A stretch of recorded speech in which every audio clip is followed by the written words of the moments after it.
Now, as much as it might be tempting to forget school even exists right now, falling behind's only going to come back to bite you in the bum when you go back, and we don't want that. So over the next 20 minutes, we're going to show you 11 to 12-year-olds some great ways to keep on top of things. And you never know, I might learn something too, because as they say, every day's a school day. It's the start of the week, so let's start it right. We're going to get you all geared up for the week ahead before tackling our subjects of the day. To get us ready and raring to go for the week, which, let's face it, we all need, we've got some Monday motivation for you in the form of, wait for it,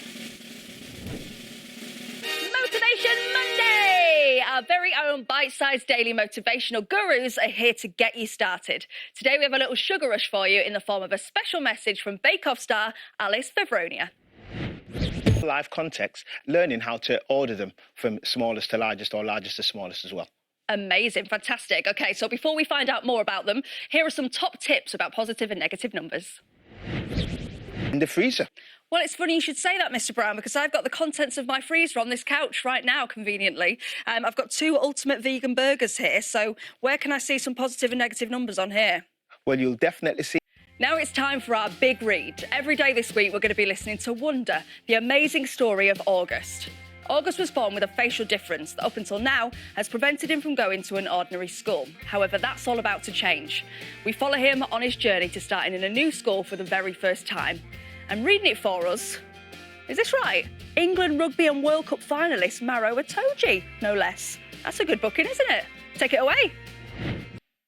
Powerful stuff. Thank you very much, Maro. We're here to help us unpick it all and take us into our second subject of the day, English. We have a familiar face that some of you might recognise. It's Miss... Lots of people are. Well, this takes us nicely onto our next subject of the day, but before we do, remember to make time to read. It is a great way to relax and grow your brain at the same time. Honestly, it's one of my favourite activities to do at the moment with life being so strange and different. So do give it a go. It'll make you feel loads better. OK, now English, and Mr Burton is going to be helping us find out a bit more about the purpose of writing. So, Mr Burton, first of all, what do we mean by the purpose of writing? Do something.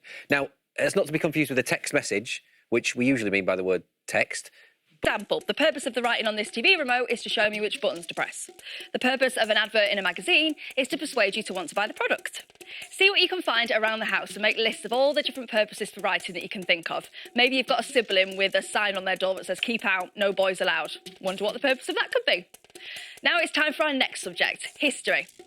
You might not have studied this yet, but you may have heard about it. It's a famous battle against the English and French, and by all accounts, it didn't go too well for the English king. You might have already guessed it. Yep, I'm talking about the Battle of Hastings. It all starts with 3 men who want to be king. Let's meet them.